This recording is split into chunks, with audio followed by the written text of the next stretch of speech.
Hi everyone, so our group will be discussing all about the chapter 12 in contemporary world. And our topic is all about dealing with, resisting, and the future of globalization. So the first topic is all about the first topic is all about the three broad ways of responding economic globalization. So the first one is protectionism. So what is protectionism? Protectionism is a government policy that restricts international trade to protect domestic industries. So obviously, ang protectionism kay nag-protect ni siya sa usa ka domestic industries which are the process and work involved in raw products from raw materials in factories. So, however, aside sa positive impact na like nakaprotect siya sa domestic industry sa mga from international, however, it has a negative impact in terms of the place, like it reduces the trade like kay strict mangod kayo sila, so dili kayo siya ingon nga freely bitaw nga maka-trade sila from different countries. Tapos of course, if strict ang isa ka policy sa isa ka country, therefore ang prices sa isa ka item is much become more higher. So usa po dana dira is isa ka connected sa protectionism is that it says that protectionism has existed since mercantilism. So when you say mercantilist policies focus on accumulating wealth and resources while maintaining a positive trade balance with other countries. So, if ang protectionism kay super strict kay siya, however, during mercantilist is that nag-advance siya sa accumulating wealth and resources while maintaining a positive trade. So, another background about mercantilism is that it was the dominant economic system from 16th century. It was replaced by free trade economic theory in the mid 18th century. So, one of the effect of mercantilism in globalization is that mercantilism can be a threat to globalization. For example, the United States and China are neglecting the rules of the World Trade Organization, which could reduce global economic growth and increase inflation because kuan man sila, against bitaw sila sa isa ka policy. So the next topic is all about fair trade. So obviously pabalik-balik naman na about ang fair trade. It focus na kumbaga na ay equality, di ba? So when you say fair trade, it's all about like concern for the social, economic, and environmental well-being. Tapos trade is concerned to the social, obviously. Tapos ang fair trade is oriented towards a more moral and equitable global economic system. So ang isa din sa mga, I don't know what can we call it, but the IFAT, Rainforest Alliance, Fair Trade Labeling Organization, I have definition for this what I have mentioned. So when you say International Fair Trade Association, or what should we say, IFAT, it is a platform for future-oriented technologies that connects with target audiences. So umaga isa ni siya ka platform, di ba, nga nagkuan siya sa connect kung unsa ang mga future bitaw like target nila nga maka-use ato, I don't know. Tapos ang Rainforest Alliance is it is an international non-governmental organization that certifies farms, forests, and tourism enterprises that meet environmental, social, and economic sustainability standards. So, about pud sa farms, forests, and tourism, about sa nature, kay nakakuha na siya, kumbaga, belong na siya sa Rainforest Alliances if they need to or they have any concern bitaw about the fair trade. Tapos, when you say fair trade labeling organization, it is an organization that establishes standard products through a committee. So, obviously, from the word itself, nga establishes standard for products through committee. So, sila ang kumaga nag-manage ana if they have any concerns about it. Tapos, the third one is all about the helping the bottom billion. So, when you say helping the bottom billion, it is the most common way of looking at economic inequality in the world is to focus on the differences between the north and the south, core and periphery, or between the developed and less. So, obviously, helping the bottom billion is like there are, kanabaga, bitaw, like, not balance siya, like, it na something na siya sa top and na sa below. From the word itself na, well-developed and less developed, diba? So, however, kuha siya, helping the bottom billion is that, some of things na need bitaw og help is about financial aid, trade policy, international charters, military intervention, public action. So like when financial need, so na di man ginamalikayan na sa isa ka lugar is kailangan yung financial bitaw, like when implementing correctly, financial can help countries build capacity, tech skills, and provide technical assistance. However, it can be costly to spend too much too early. And the next thing is that trade policy.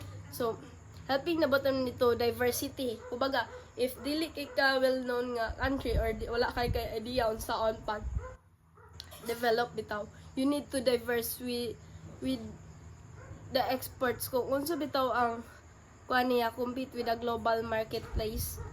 And public action, like public can help, but it will a slow process that takes generation. So however, need ni siya og help kay man siya na important bitaw. So the next topic that I will be discussing about our topic is all about the dealing with political globalization. So there are 3 that belongs here. So first is the accountability, second is transparency, third is transparency international. So when you say accountability, it is a one route to ensuring accountability is to have enhanced surveillance over such organization. So when we say accountability, it means like it has something na ikaw bitang ang obligado or obligated. So about this accountability, it is obligation of individuals or organization to explain, justify, and take responsibilities for their actions. So yun yung sinabi ko kanina. So isa sa importance aning accountability in terms of globalization is that it is essential for transparent and effective government institutions. So, di ba, kailangan maging nato og effective. So, therefore, dapat, kung kinsa to ang maging accountable, therefore, dapat effective yung idea. Tapos, challenges, isa sa challenges when you are the accountable is that it is complicate democracy by blurring lines between public and private entities. So like gubot bitaw siya. However, dapat makuha mo siya ma-handle. So isa sa example sa accountability is that we all know about this organization naman, which is the WTO, World Trade Organization. It is an example because it is an international regime that reduces transaction costs for states. So when you say regime is the something that has the authority, and it regime is like thing that has an access also to the government. Therefore, so isa na siya sa example nga accountable sa isa ka sa ato ang globalization. So the third is transparency. So what does transparency mean in political globalization? So when you say transparency, it is a generally inclined to secrecy of many matters, and this means that much of what they do is not transparent. So when you say our manta nga ang secrecy is that something we should be secret bitaw, tapos many matters, and this means that much of they do, however I don't know. However, I will give you another definition about transparency na lang in political globalization. So transparency promotes accountability and provides information for citizens about what their government is doing. So however, in terms of political globalization, ang transparency daw is that is mo siya ang mo kuan bitaw mo provide of information about what the government is doing. So therefore, kumbaga, kung ang atong nahibalan nga transparency is like kumbaga i-blind item siya or like i-secret, here naman is that mo ni siya ang mo kuan bitaw mo vulgar ba, tapos information maintained by the federal government is a national asset. Third one is Transparency International. So what is Transparency International ba? So the role of Transparency International is the leading the fight against corruption. It brings people together in a powerful worldwide coalition to end the devastating impact of corruption in men. So, ang role ani siya is kumbaga to make things right. Kaya mang good brings ang people together para buwagon bitaw ang corruption sa isa ka country. And so mao to siya ang Transparency International. Local resistance, the action of local groups or communities face several limitations in terms of their change of having an impact of globalization. Local resistance refers to organized effort by individuals or groups within a specific region or community to oppose. A social movement are a group of people who came together to promote or process social change. They often use collective action such as protests, demonstration. A social movement have played a significant role in shaping history to change and laws, policies, and social norms. There are some examples. First one, the Civil Rights Movement, fought for equality for African American in the United States. Second, the Women's Suffrage Movement, campaigned for women's rights to vote. Third, the Environmental Movement, seek to protect the environment, address climate change. The last, the LGBTQ rights movement, advocates for equality and acceptance for lesbian, gay, bisexual. Good day everyone. I'll be discussing with you with the World Social Forum and Cyber Activism. When we hear the word forum, the first thing that comes to our mind is it's like a meeting in which people are free to give their opinions on a certain topic. The World Social Forum was formed in 2001 as a reaction against the World Economic Forum, but it had other roots as well, such as the 1999 protest against the World Trade Organization in Seattle. The World Social Forum is, by design, not a political movement or an actor, but merely an arena in which like-minded people can exchange ideas on global issues.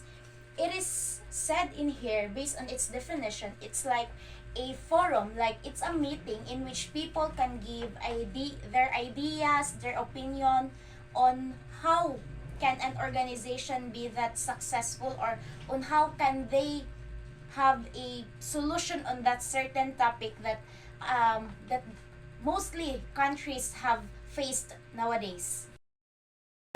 Is the resistance of globalization significant?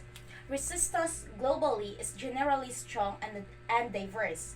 Such resistance is to a large extent dismissed by the supporters of globalization and believers in its continued, if not inevitable, expansion.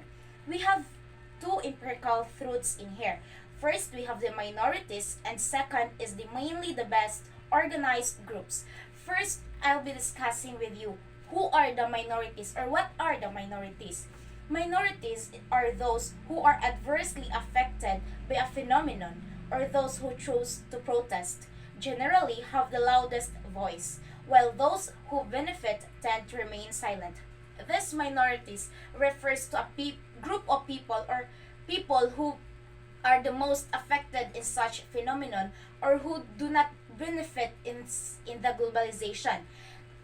Also, minorities refers to those people who are or to those people who benefits in this we call globalization era. Second, we have mainly the best organized groups, those that exert most pressure on decision makers that led to debate. This often leaves the organized but majority groups out of the picture. This mainly the best organized groups refers to the groups that are willing to fight for their rights. Next, we have the futures of globalization.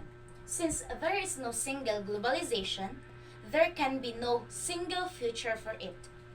As we all know, the future of globalization, or we really don't know how the future of globalization will run through the years. As we all know that future is multidimensional. It can be the continuing expansion of globalization, and others have far more pessimistic vision of Mad Max scenarios that could well end the current era of globalization. When we say Mad Max scenarios, it refers to a movie that dealt with an apocalyptic vision of the future and people thrown back into primitive and extremely violent ways of life. In fact, it could be argued that we are already beginning to see anticipations of this on the streets of cities in Iraq, Afghanistan, Pakistan, Somalia, and so on. Mad Max scenario is a scenario which we can relate to an apocalyptic story or apocalyptic movie in which people are thrown back to into a primitive and extremely violent ways of life in which people might think that they don't have the exit, that they can't live anymore. It's because of the ways of life that they had been through, in which it is so violent that people might kill each others just to survive.